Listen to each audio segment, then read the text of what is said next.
The Bank of Canada delivered their fourth interest rate cuts in 2024, and this one is a nice surprise to many people, 50 basis points, bringing the policy rates down to 3.75%. Today we lowered the policy rate by 50 basis points.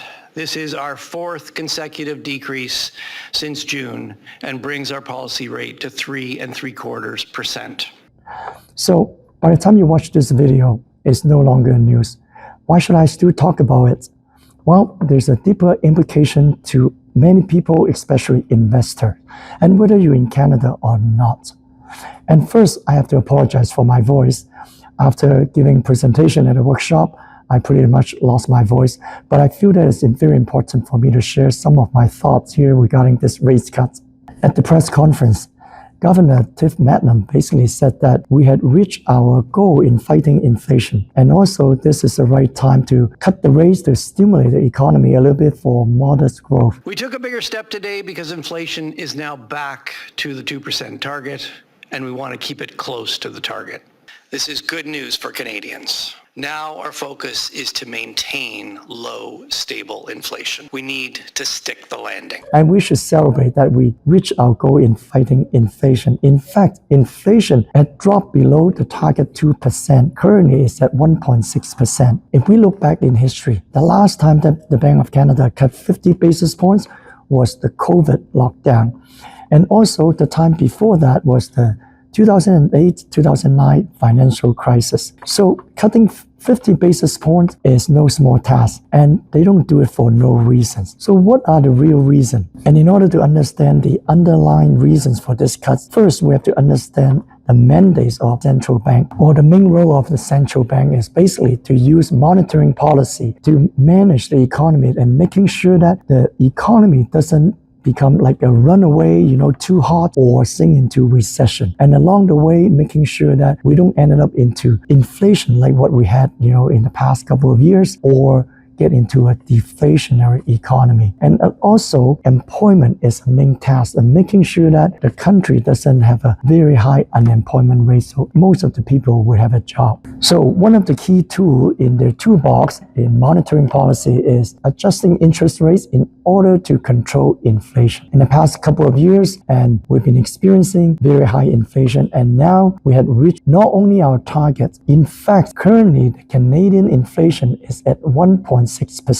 Now, maybe we're at risk of going into deflation. Now, we're talking about real deflation, not disinflation. Disinflation means that the rate of inflation is decreasing, slowing down, and that's what we want. But deflation, that means we're going into negative price. To many people, it's good, so things are cheaper. But why is it bad? First of all, when deflation happens, when prices are dropping, it's an indication that there's lack of demand. People are not spending. So what's the reason? Well, either high unemployment rates and people don't have enough money to spend, or it's a very weak economy. And with deflation, prices are dropping. Businesses are planning to make less, to invest less, and also to hire fewer people and to freeze pay rates. And so people are making less. So it's a vicious circle, and it will lead to a much weaker economy, or it can lead to a very deep recession. Now the central bank is worrying about we are at risk of entering into deflation. Well, many people talk about where is recession. We've been expecting recession for the past a year and a half. We're still not in recession yet. Looks like it's a good news. But according to IMF, International Monetary Fund, and in fact, also according to the chief economist of CIBC, we are in fact already in a per capita recession. What does that mean? As a country, the overall GDP growth of Canada is still positive. Technically, we are not in recession yet. However, on a per capita or per person basis, we are in recession. What it really means is that if we take the total GDP growth and divide it by the total number of population on a per capita basis, the GDP growth is actually negative. And I think the central bank know it very well that the economy is actually at risk of a real recession. Now, on the other hand, the other mandate is that they have to make sure that we are maintaining a healthy labor market and not to let unemployment rates to rise too quick and too high. Currently, Canada's unemployment rates already rise to, over 6%. And according to RBC, and they're projecting unemployment rates would rise to 7% next year in 2025.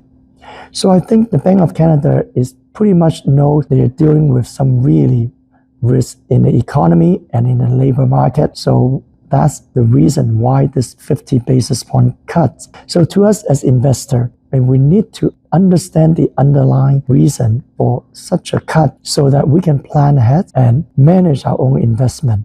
So I think that's it for now. And then I will share more with everyone. So take care. Thank you.